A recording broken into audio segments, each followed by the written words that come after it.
સાદો વર્તમાનકાળ. વ્યાખ્યા છે જે ક્રિયા દરરોજ થતી હોય તેને સાદો વર્તમાન કાળ કહે છે. એટલે દરરોજ એટલે આપણે હું ચા પીઉં છું, આ રમું છું, એવા બધા વાક્યો આવે. હવે આમાં આઈ, વી, યુ, ધે, બે નામ આ હોય સર્વનામ, ત્યારે તેની સાથે મૂળ ક્રિયાપદ આવે અને હી, સી, ઇટ એક નામ. આ ત્રીજો પુરુષના સર્વનામ હોય તો એસ કે ઈએસ વાળું ક્રિયાપદ આવે.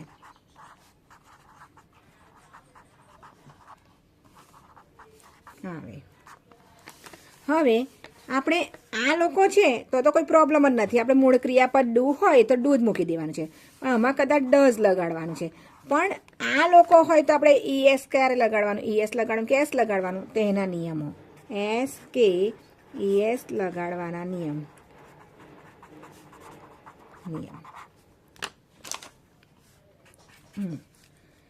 બોલો. S, double S, CH, SH, X કે O આ 6 અક્ષર અંતે આવતા હોય, સ્પેલિંગના અંતે અથવા તો ક્રિયાપદના અંતે આવતા હોય, તો ES લાગે. એક્ઝામ્પલ તરીકે કેચ, પાસ અને વોસ. અહીંયા જોજો કેચનું કેચ છે, આ CH છે એટલે શું છે અહીંયા છે તો આપણે ES લાગી જશે. પાસ છે તો ES લાગી જશે, આ બે છે તો. અને વોસમાં પણ SH છે, જુઓ SS છે તો આપણે કશું વિચારવાનું નહીં, આ ES લગાડી દેવાનું. આ તમારો પહેલો નિયમ છે. બીજો નિયમ છે સ્વર પ્લસ વાય. અંતે સ્વર પ્લસ વાય હોય ક્રિયાપદ સાથે, ક્રિયાપદ સાથે અંતે સ્વર પ્લસ વાય હોય તો વાયનો વાય જ રાખવાનો, માત્ર એસ લાગે. તો અહીંયા લખવાનું, તમને એક લખાવું છું પ્લે. એક્ઝામ્પલ પ્લે છે તો પ્લેમાં આ શું છે સ્વર, સ્વર છે ને તો આપણે અહીંયા થશે પ્લેનું પ્લેસ, એસ લાગશે. અહીંયા બીજું છે બાય. બાયમાં આ પણ શું છે સ્વર, તો અહીંયા પણ તમારે થશે બાઈસ.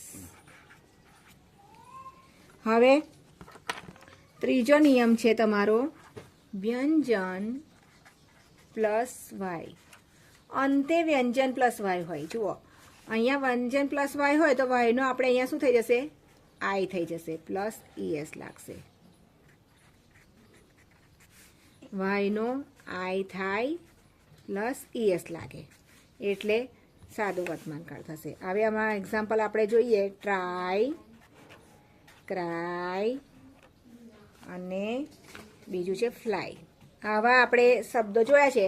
હવે અહીંયા જુઓ તો તમે વ્યંજન, આઈ વ્યંજન છે, આઈ વ્યંજન છે, તો આપણે આ વાયનો શું કરી દેવાનું છે અહીંયા ફેરવવામાં, ટ્રાયમાં ટ્રાઈસ.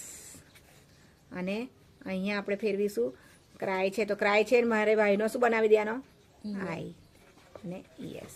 મારે વાયનો અહીંયા શું બનાવી દેવાનો છે, કશું અઘરું છે નહીં, આપણે આ રીતે જ કરવાનું છે. હવે આમાં તમારે એક્ઝામ્પલ જોઈશું આપણું. તો ફર્સ્ટ આપણે અહીંયા આ રીતના જોઈ લઈએ, ખાલી જગ્યા આઈ ખાલી જગ્યા ધ કાઇટ. અહીંયા ફ્લાય છે તમારે, શું છે ફ્લાય. તો અહીંયા ફ્લાય હતું તો આપણે શું કરી દઈશું, વાયનું ફ્લાયનું ફ્લાય જ રહેશે. કેમ, અહીં મારે યસ નહીં લગાડવાનું, આપણે પહેલું જોવાનું છે એનાથી સારું થાય છે તો આપણે એવું ને એવું રાખવાનું છે. અહીંયા બીજા થોડાક એક્ઝામ્પલ છે, આપણે જોઈ લઈએ. આ સ્ટાન્ડર્ડ 7ની છે.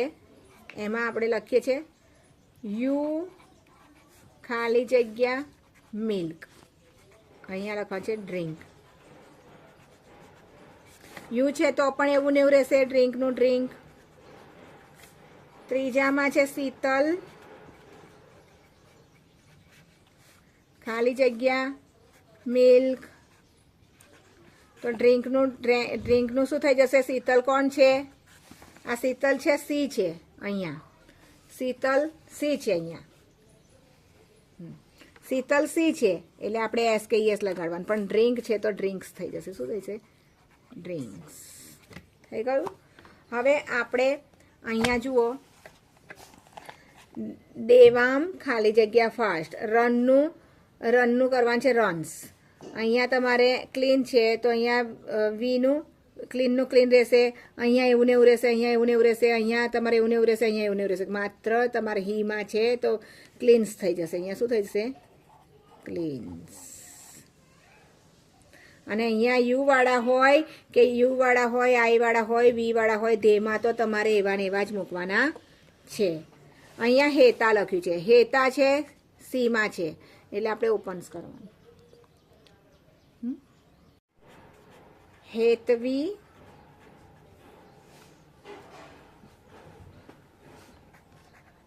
The ball.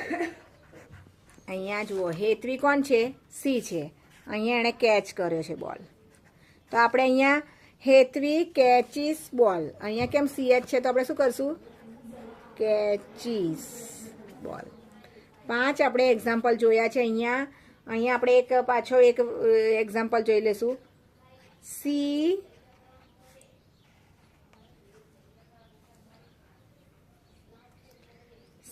Fly kite. તો અહીંયા ફ્લાય છે, આપણે જુઓ અહીંયા ફ્લાય. અહીંયા આઈ ફ્લાય હતું તો એવું ને એવું રહ્યું. અહીં સી છે તો સી છે એટલે ત્રીજો પુરુષ અને એના લીધે યસ લાગશે. પણ અહીંયા આપણે વાયનું વાળું અહીંયા આવશે તો વાયનું આપણે શું કરી દેવાનું છે? ફ્લાઈસ. બસ આ રીતે તમારે બીજા 10 વાક્યો બનાવજો અને પ્રેક્ટિસ કરજો દોસ્તો. અને જો કંઈક તમને કન્ફ્યુઝિંગ હજુ મારા નિયમોમાં લાગ્યું હોય, જો મારું શીખવાડવાની રીત તમને સમજણ પડતી હોય અને મારો વિડીયો પસંદ હોય તો લાઈક કરજો, સબસ્ક્રાઈબ કરવાનું ભૂલતા નહીં.